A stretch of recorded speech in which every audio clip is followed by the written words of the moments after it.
wong wis wano. Wano pisan dedaya takon panggonan. Sample bayo tak dulu kaya dudu wong kene. Dudu wong kene.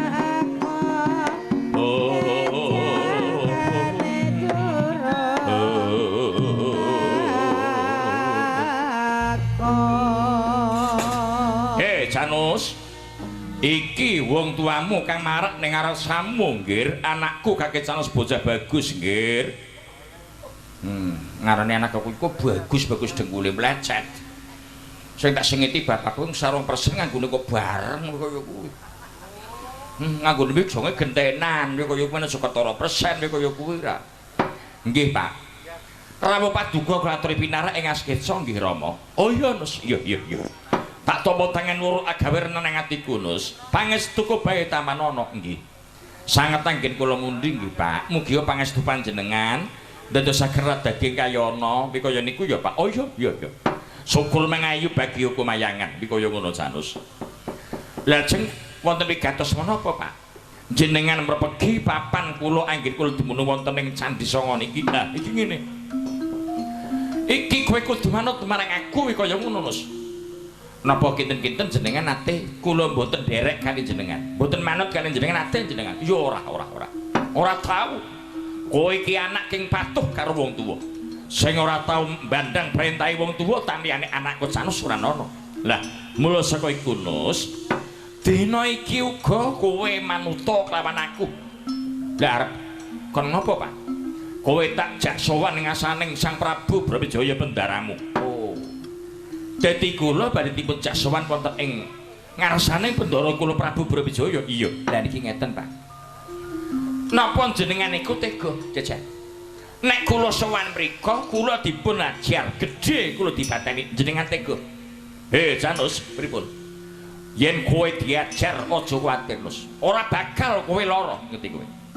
Upamane kowe dipateni, kowe mati esuk, sabda balon mati sore. Pedah apa aku gawe cilakaning anak, ngerti ya kowe?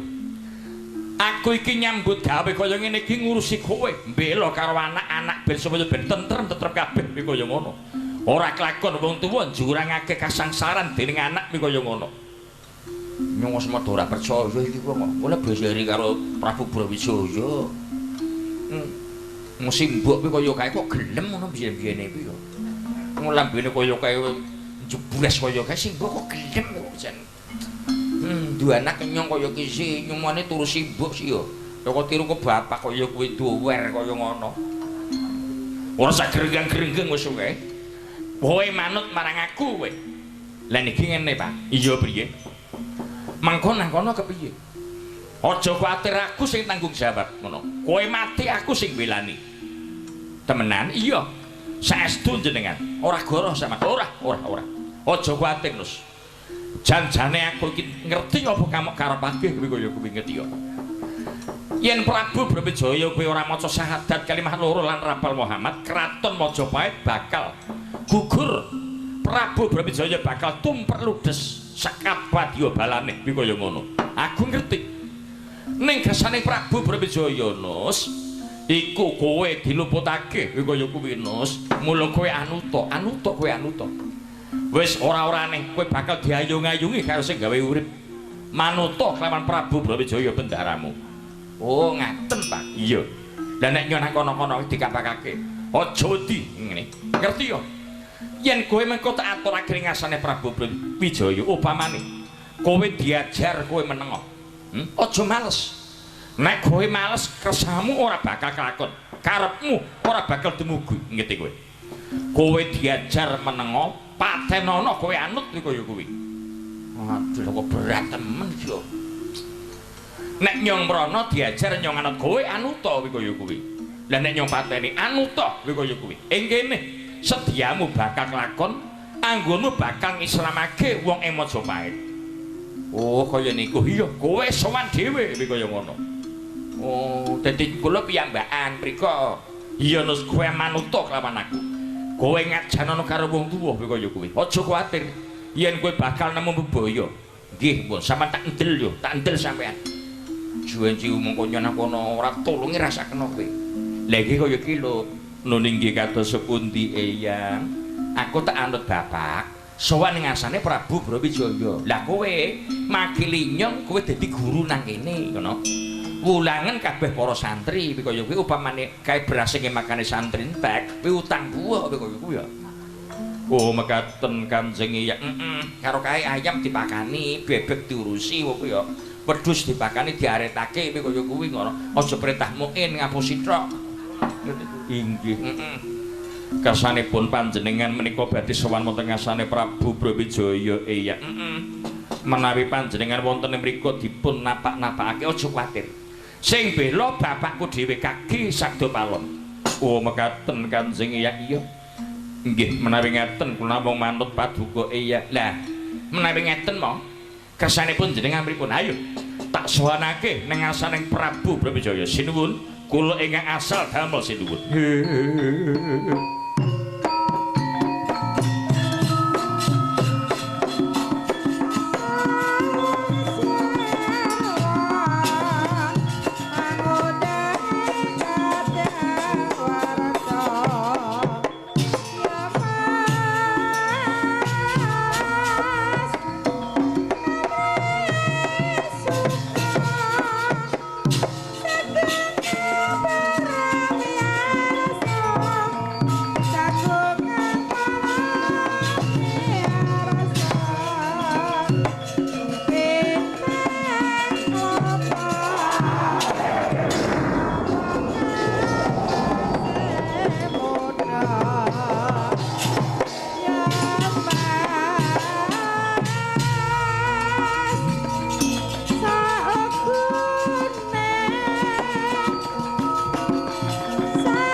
Yo tangke sudira malsa nyuduk nyuduk ira panemban cakra lali kadang lan wiraga lan wiraga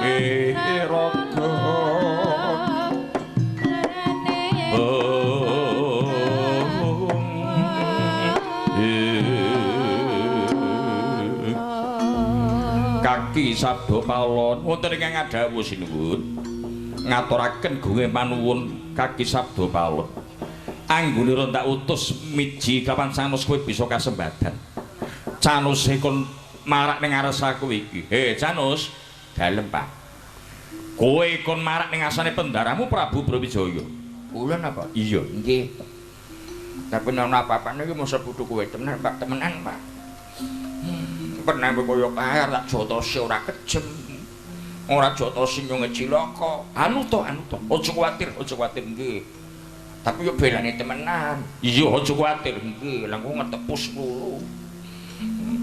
Janus dalem.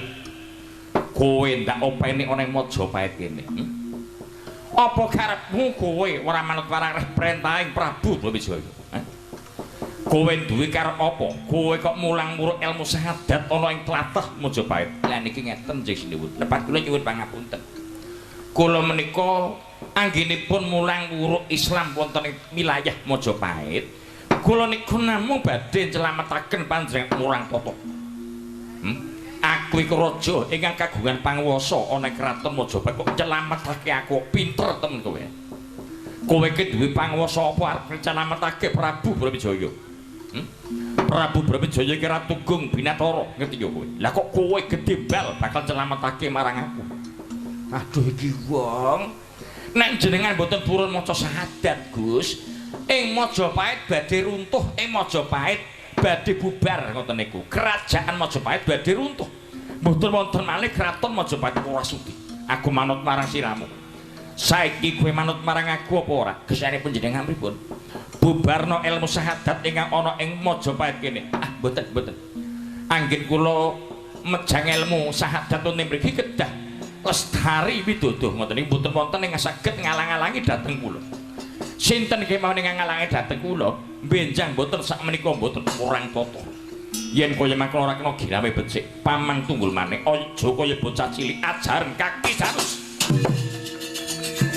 Rasakno.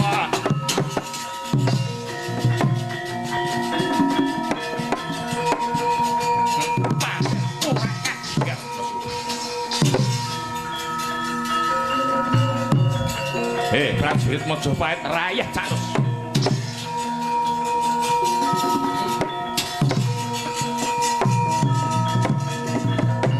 Ayo tak dongakake.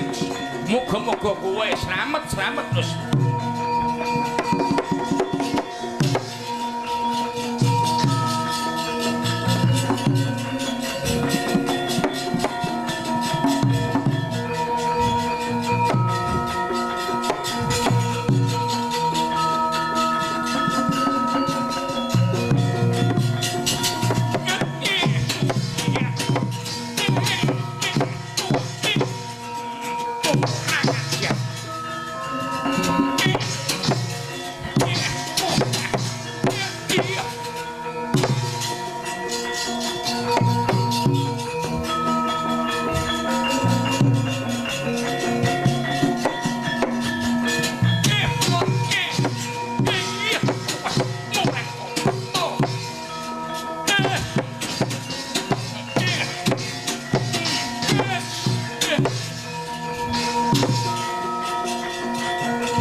Ulingi bapak nek nyo males.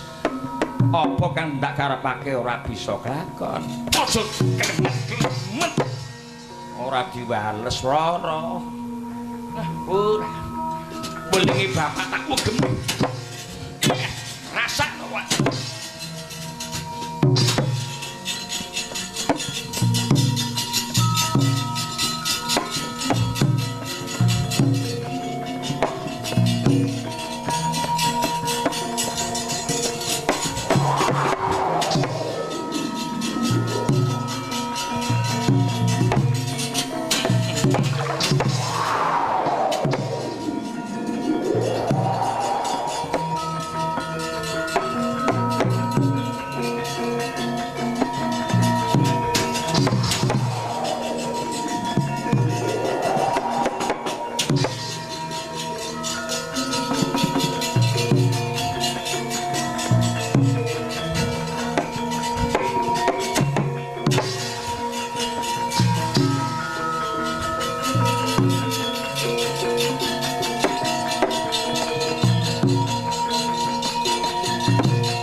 padha katon linang lindurna ngurup sasangka gemenyar mangrenggo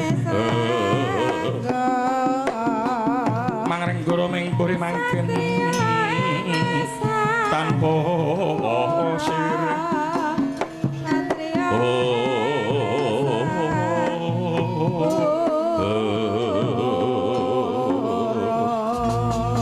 kulup nggih bengi anak Jepesi wonten ingkang dawuh slamet ora ana alangan Swijapa wektu saiki ing Majapahit ngerti kowe Canus wis temekane pati tak rayah dening kabeh para prajurit mekaten eyang iya jebul ora ana apa-apane apese mung ketemu wong atuwane Kaki Canus ya yen kowe mangkono nggih ayo padha matur ing ngasane Kanjeng Sri Prabu Brawijaya yen Canus wis lebur tanpa dadi patine Canus campur ndek nyamu-nyamu ora bakal bisa kakukup layo ning Kaki Canus mekaten iya Bu girayah prajurit Majapahit lembut wirangane Canus menawi ngaten kula namung nderek sapa panjenengan duh sinuwun kula angsal damel Canus dibukeni pejah campur ndek nyamu-nyamu sinuwun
ambek budi para marata pandhita nata wali pasring sunyatane nyatani rogiyanipun sang watu putih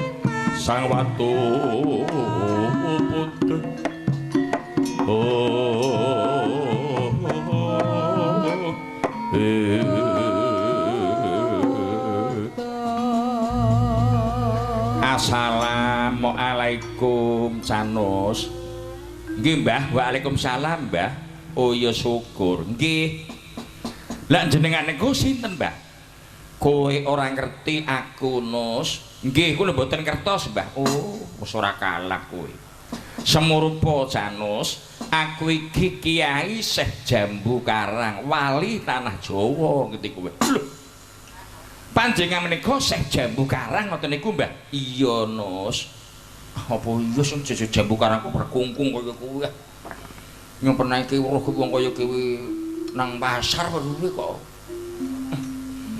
Dadi jenengan niku Kiai Syekh Jambu Karang. Oh iya Nus. Lah kok jenengan kok ten mriki arep ngapa? Hah?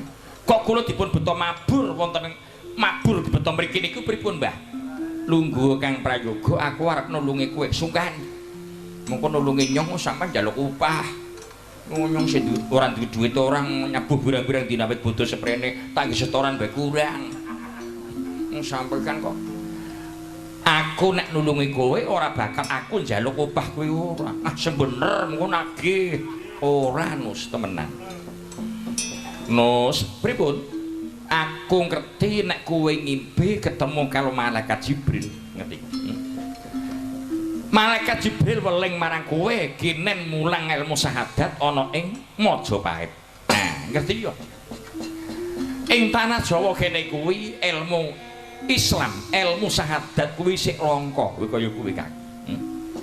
Yen kowe nyebarake ilmu Islam ana ing Majapahit kuwi kelebu aneh, kuwi kaya kuwi kaki. Mulane aku bombong rasane pikirku, aku ngalem karo kowe. Kok wani-wanine kowe nyebarake Islam ning Majapahit, ilmu syahadat iki kaya kuwi. Yen kowe ora manut marang dawuhing malaikat ora kelakon ngerti nus kowe. Oh, ngaten, Mbah. Iya. Lah kesane musibah arep nulungi pripun? Kowe kepingin kelakon anggonmu duwe karep bisa jembar Islam ana ing Majapahit apa ora? Lha sapa wong sing ora pengin duwe karep bisa kelakon sih Bang, kepriye sik sampean cinta tiyangipun menika nek duwe karep mesti kesanipun kelampah kaya niku Mbah.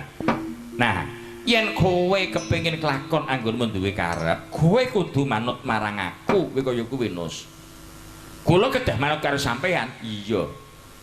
Iki apa jambu karang temenan apa ngapusi ki wong kok. Pernah kok jambu karang kok merekungkung kaya kuwi karo kok. Oh, yo diuntuk aja metu kaya iki. Iki jenenge jenggot. Iki jenggot. Oh, dadi seniki genjot, Mbak. Jenggot atau genjot dengkulmu. Napa? Jenggot. Lah nggih genjot. Wis. Jenggot. Jenggot goncet. Oh, ora kalah kowe. Lah jekesane posibah kados pundi? Iki ngene Nus. Yen kowe kepingin jembarake Islam ana ing Majapahit, ana sarana kang kudu mok lakoni iki kaya kuwi Nus. Amarga apa?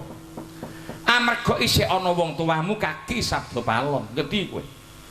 Apa ya kowe kepingin perang tanding karo wong tuamu? Ora ya ora.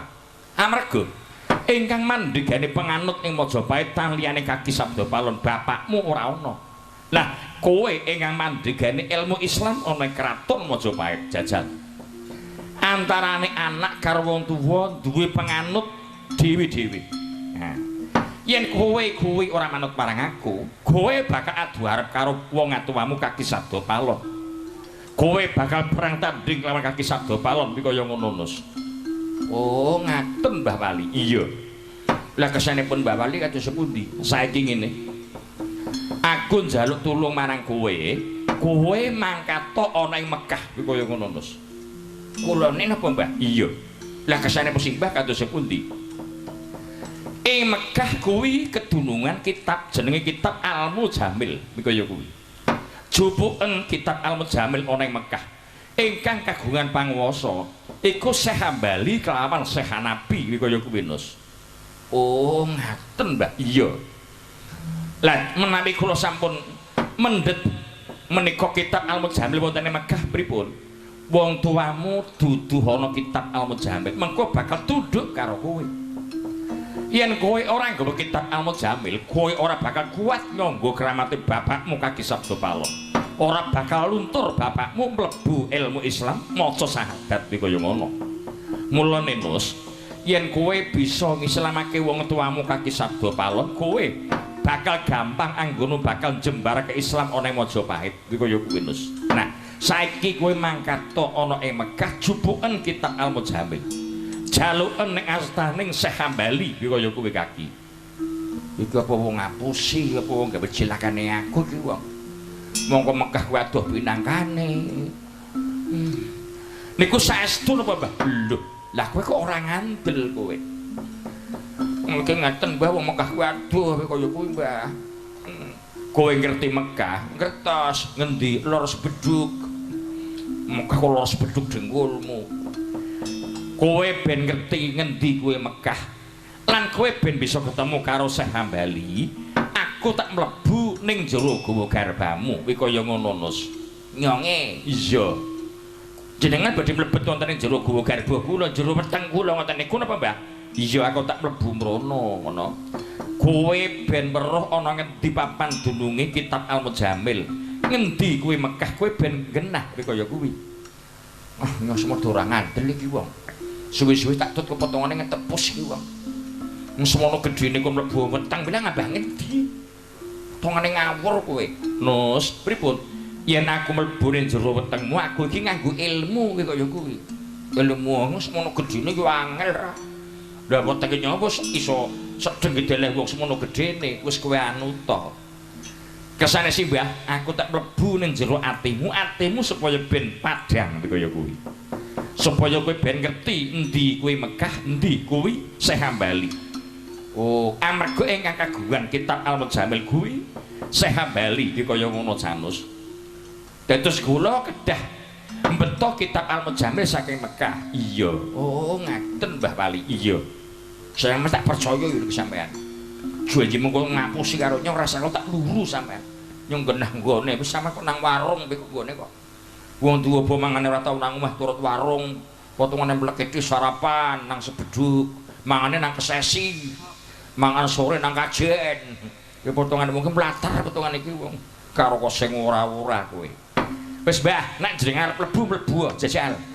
Kepiye jajal aku men weruh. Nus, pripun? Nek aku mlebu ning jero badanmu, kowe ora kena nyawang aku, mundhak gabar ilmuku. Lah kesane Simbah pripun? Kowe madhepa ngetan. Iki mengko nek nyong ngadep ngetan mlayu iki wong. Lah mbok wis bilang Simbah sak madhep ngetan ku ora, kudu kuwi. Saranane anggonku bakal bisa mlebu ning jero badanmu. Kulane kan madhep ngetan. Iya nggih, Mbun. Ngetan yo ngetan. Kok nyengel nang kono? Kowe mungkura ora kena nyawang aku, madhep ngulon kowe. Ngulon yo ngulon. Pancen angel kowe kok. Kowe ngungkurno aku nang mburimu ngono. Aja nganti kowe nyawang karo aku tak mlebu ning jero guwa garbamu kaya kuwi. Nggih, Pun.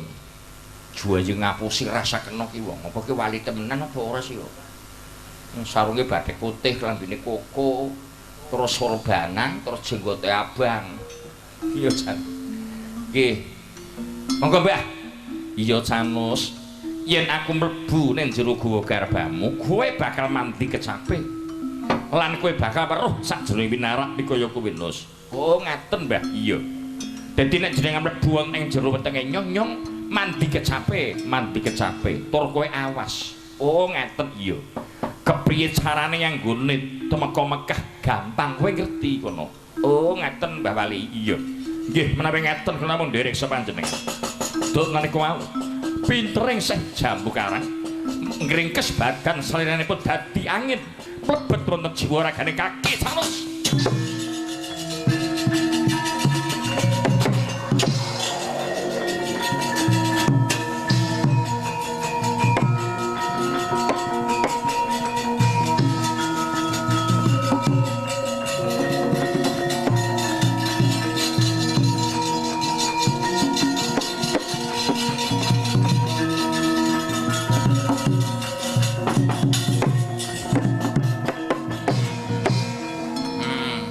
Ora ngapusi tenan kae wong. Mlayu bareng aku madhep ngetan ora nyawang aku mlayu. Mlayune kok rikat temen kae wong banter temen kae wong. Ning barang kae wong sing aku Syekh Jambu Karang kowe ora nono kok padhang pikirku aku. Bajal aku jare mandi kecape. Kowe Trandu ambuka kowe. Lu temenan jebule iki. Nek kaya iki ora enak sembarangan nek aku. Kowe Trandu ngadeg maning. Iki rai. Sapore Janus. Mandi kecape aku. Rasa kono. Men, Sopiah turu mlumah mesti mlumah tenan mengko. Mesti. Sopiah kan turu mlumah kuwi wetenge kaya bedhug ngono jan. Dimeke wis. Iya. Sopreh ngantuk kok sopreh. Iya. Sopreh ngantuk kuwi enak ta ngono. Ngono iki. Iku nyatane awan bengi ora tau prai nyatane. iya angger yamene susune kebuti. Men saya tambah kempes kaya kuwi. Menyang ono lha mbok ngebuti kok jonggon kuwi ngono. Sing ora-ora. Iki ono kipas, kebuti kipas kae. Ngono. Bocah-bocah. Aku arep njupuk kitab Al-Mujamil ana ing Mekah. Ngerti kowe? Anggonku dumugi ana Mekah yen aku numpak perahu. Kuwi yo aduh pinangkane bakal suwe. Mula aku bakal mabur ana ing langit ben temeka Mekah cepet kaya kuwi. Dok nang kowe.